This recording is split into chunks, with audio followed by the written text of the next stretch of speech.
दोस्तों, क्या आप लोग जानते हैं कि मोदी का साम्राज्य ढह रहा है और राहुल गांधी के उदय से बीजेपी की बेईमानी उजागर हो रही है।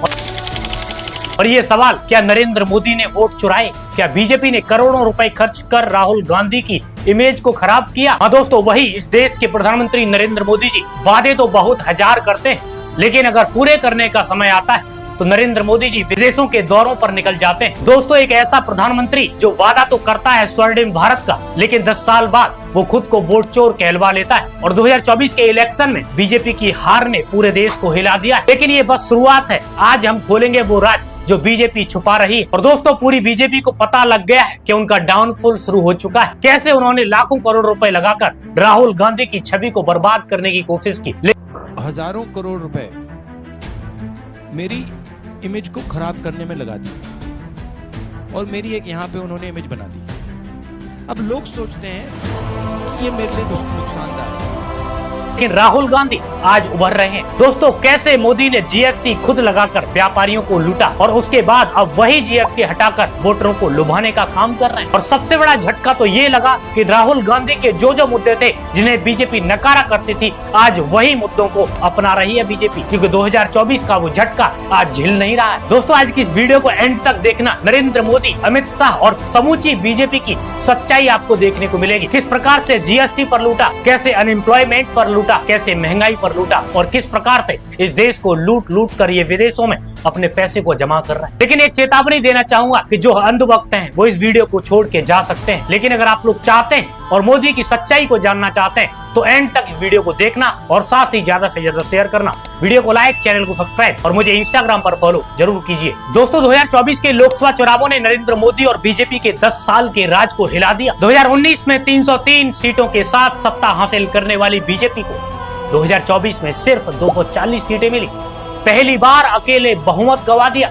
यानी कि 2014 में बीजेपी ने बहुमत प्राप्त किया, 2019 में बहुमत प्राप्त किया, लेकिन 2024 में आते आते बीजेपी नीचे गिर गई और बैसाखियों पर आ गई। आज अगर चंद्रबाबू नायडू और साथ ही नीतीश कुमार के साथ छोड़ने पर ही बीजेपी सरकार गिर जाएगी। दोस्तों, उत्तर प्रदेश जैसे किले में 62 सीट से घटकर 36 सीटों पर सिमट गई बीजेपी। महाराष्ट्र में 23 सीटों से 9 सीटों पर आ गई। राजस्थान में 24 सीटों से 14 सीटों पर आ गई।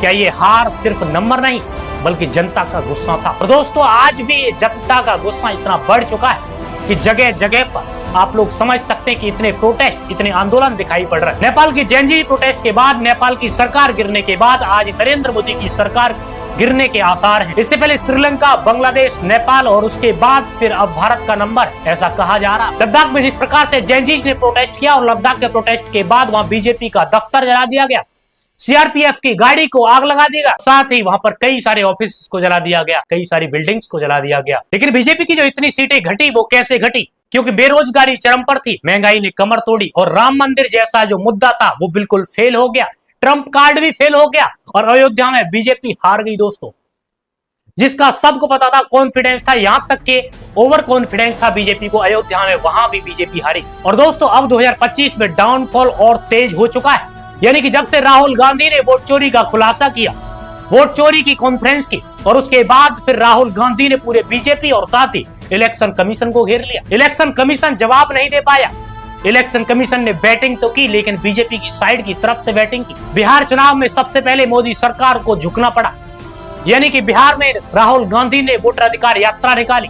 तेजस्वी यादव और राहुल गांधी ने बिहार में बिल्कुल मोदी के खिलाफ और नीतीश कुमार के खिलाफ एंटी इनकम्बेंसी। साथ ही मैं आपको बता दूं कि राहुल गांधी के जो मुद्दे हुआ करते थे, आज उन्हीं मुद्दों को लेकर नरेंद्र मोदी और साथ ही नीतीश कुमार की सरकार बिहार में अपना प्रचार प्रसार कर रही है। यानी मोदी सरकार को झुकना पड़ा है, वो भी बिहार में। दोस्तों, आप लोग को पता होगा कि वो मुद्दे जो राहुल गांधी ने उठाए, आज से पहले राहुल गांधी उन मुद्दों को उठाते चले आए और राहुल गांधी के इन मुद्दों का बीजेपी रोज बहिष्कार करती रही। लेकिन वही मुद्दे आज जो बीजेपी को, नरेंद्र मोदी को अपनाने पड़ रहे हैं। लेकिन जनता भूली नहीं है। दोस्तों, आपको पता होगा कास्ट सेंसस का मुद्दा राहुल गांधी ने जाति जनगणना के रूप में उठाया, साथ ही जीएसटी को गब्बर सिंह टैक्स कहा, लेकिन आज वही मुद्दे बीजेपी आगे लेकर आई। ऐसे ही बहुत सारे मुद्दे आपको देखने को मिल जाएंगे। 2024 के बाद देश भर में प्रोटेस्ट भड़क उठे, साथ ही लद्दाख में स्टूडेंट्स की मांग है। जो नरेंद्र मोदी रेवड़ी कल्चर का विरोध करते हैं, लेकिन आज वही रेवड़ी कल्चर अपना रहे हैं, रेवड़ी बांटते फिर रहे हैं। दिल्ली में रेवड़ी बांटी, मध्य प्रदेश में रेवड़ी बांटी, राजस्थान में रेवड़ी बांटी, हरियाणा में रेवड़ी बांटी, साथ ही बिहार में रेवड़ी बांट रहे हैं। यानी कि 75 लाख महिलाओं को 10-10 हजार रुपए देकर उनको लुभाने की कोशिश की जा रही है। आज जीएसटी के नाम पर वोट मांगने की कोशिश की जा रही है, जैसे कि जीएसटी कांग्रेस लेकर आई हो। दोस्तों, ये खुद जीएसटी लेकर आए और इन्होंने 8 साल तक जनता को जीएसटी के नाम पर लूटा और उसके बाद आज जीएसटी रिफॉर्म लाकर जीएसटी कम करके आज वही वोट का एजेंडा बनाया जा रहा है। दोस्तों, इन्हीं सब हरकतों की वजह से बीजेपी के खिलाफ हर एक स्टेट में विरोध प्रदर्शन देखने को मिल रहा है। अब चाहे यूपी हो, बिहार हो, राजस्थान हो, हरियाणा हो, मध्य प्रदेश हो, पंजाब हो, लद्दाख हो, कर्नाटक हो, केरला हो, तमिलनाडु, हर जगह पर बीजेपी के विरोध प्रदर्शन हो रहा है। दोस्तों, हाल ही में आपने देखा कि लद्दाख में स्टूडेंट्स की मांग पर हिंसक प्रदर्शन हुआ, यानी कि बीजेपी ऑफिस जला दिया गया, 4 लोगों की मौत हो गई और 60 लोग घायल हो गए। पंजाब और हरियाणा में किसानों के बीच में सड़कों पर फिर से प्रदर्शन हुआ। 2020 और 21 के आंदोलन की ताजा खबरें आप लोग को पता ही होंगी। बिहार में इलेक्टोरल रोल और रिवीजन पर विपक्ष का मार्च 2024 में समेत संसद हिरासत में आए। बिहार में इलेक्टोरल रोल रिवीजन पर यानी कि एसआईआर पर विपक्ष का मार्च हुआ और राहुल गांधी समेत बहुत सारी सांसद हिरासत में लिए गए और साथ ही सोनम वांगचुक से बीजेपी डर गई और सोनम वांगचुक को जेल में डाल दिया गया। कर्नाटक में वोटर लिस्ट फ्रॉड के आरोप में मध्य प्रदेश और महाराष्ट्र के रैंकिंग के दावे से ये प्रोटेस्ट सिर्फ आंदोलन नहीं बल्कि एक सरकार के खिलाफ, बीजेपी के खिलाफ जन आक्रोश की लहर है। दोस्तों, वो मोदी के अच्छे दिन अब वो बुरे दिन बन गए। लेकिन रुकिए, ये हार कैसे हुई? असली वजह क्या है? क्या साजिश है जो बीजेपी ने राहुल पर रची और आज राहुल बीजेपी पर रच रहा है? क्या साजिश है या फिर बीजेपी की सच्चाई है? दोस्तों, बीजेपी ने राहुल गांधी को नस्ते नाबूद करने के लिए क्या क्या नहीं किया। लाखों करोड़ रुपए लगाकर उनकी इमेज को डाउन करने की कोशिश की। पप्पू से लेकर फॉरेन टूर तक के कैंपेन चलाए। प्रियंका गांधी ने खुद कहा कि बीजेपी ने मेरे भाई की छवि बर्बाद करने पर करोड़ों रुपए खर्च किए हैं, लेकिन वायनाड ने उन्हें अपने गले लगा लिया है। दोस्तों, 2024 के चुनावों में बीजेपी का IT cell, social media trolls सब राहुल को टारगेट कर रहा था, लेकिन नतीजे राहुल गांधी की भारत जोड़ो यात्रा ने 15 राज्यों को जोड़ा और 2024 में 100 सीट लेकर आई। राहुल ने कहा कि बीजेपी ने हजारों करोड़ रुपए लगाए मेरी इमेज खराब करने में, लेकिन सच्चाई साफ थी और आज सच्चाई की ही जीत है। दोस्तों, आज बीजेपी का डाउनफॉल और मोदी का डाउनफॉल हो चुका है। यानी कि बेशक बीजेपी की सरकार कई राज्यों में हो, लेकिन बीजेपी की जिस प्रकार से फजीहत है, लोकसभा में बीजेपी बिल्कुल कट ऑफ करके रहती है या फिर डाउन रहती है, विपक्ष भारी पड़ता है, यानी कि सत्ता पक्ष पर विपक्ष भारी पड़ता है और इसी वजह से आज राहुल उभर रहे हैं। लोकसभा में लीडर ऑफ अपोजिशन जातिगत जनगणना का चेहरा बीजेपी की साजिश फेल हुई और साथ ही जनता ने राहुल को सच्चाई का सिपाही माना और ये बीजेपी का और नरेंद्र मोदी का डाउनफॉल। जब दुश्मन उभर आए तो राज हिल जाता है। दोस्तों, नरेंद्र मोदी जिनको विकास पुरुष कहा जाता है लेकिन वोट चोर भी कहा जाता है, 2017 में इन्होंने जीएसटी लाकर व्यापारियों का व्यापार चौपट कर दिया।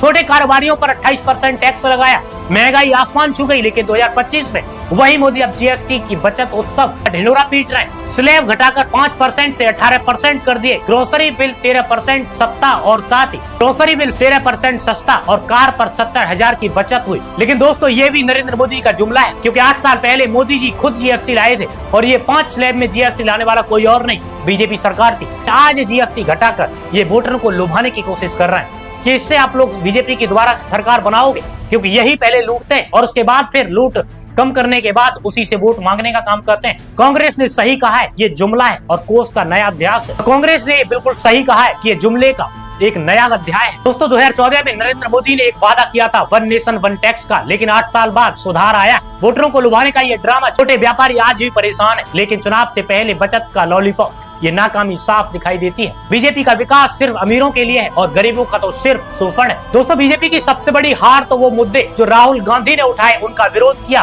और उसके बाद आज चुपके से अपना वो मुद्दे जो अपना रही है बीजेपी, जिनका विरोध करती थी जब राहुल गांधी उठाते थे। सबसे पहले जातीय जनगणना, यानी कि राहुल गांधी ने 2023 से चिल्लाया कि जातीय जनगणना होनी चाहिए, ये न्याय है और इसको न्याय मिलना चाहिए, जाति गिनती जरूरी है। बीजेपी ने इसका खुलकर विरोध किया, यहाँ तक कि उनके नेताओं ने तमाम बयान दिए राहुल गांधी की जातीय जनगणना के खिलाफ थे। यानी मोदी सरकार ने नेशनल कास्ट सेंसस का ऐलान 2025 में कर दिया और पहली बार 100 साल बाद ऐसा होने जा रहा है, यानी कि कास्ट सेंसस होगी। दोस्तों, एमएसपी की गारंटी, ये भी राहुल गांधी का ही वादा था। राहुल गांधी ने किसानों के लिए लड़ा, बीजेपी ने विरोध किया। आज बिहार चुनाव से पहले वादे में MSP की गारंटी भी दी है। साथ ही महिलाओं का 33% रिजर्वेशन, ये राहुल का मुद्दा था लेकिन बीजेपी ने इसको पास किया। प्राइवेट सेक्टर में रिजर्वेशन राहुल की मांग थी लेकिन अब बीजेपी ने लागू कर दिया। ये चोरी नहीं तो नाकामी है। बीजेपी ने राहुल को पप्पू कहा लेकिन उनके ही आइडिया चुराए जा रहे हैं। ये राहुल गांधी के आइडिया चुराए जा रहे हैं। इन्हीं वजह से आज बीजेपी थोड़ी बहुत टिकी हुई है। अगर ये आइडियाज भी बिल्कुल हटा दिए जाए तो बीजेपी धरती पर आ जाएगी और इसी वजह से बीजेपी की इनकमेंसी पूरे देश के अंदर देखने को मिल रही है। यानी कि लद्दाख की बात करें, लद्दाख में स्टूडेंट्स प्रोटेस्ट हुआ जहां पर जेनजीज ने खुलकर विरोध प्रदर्शन किया,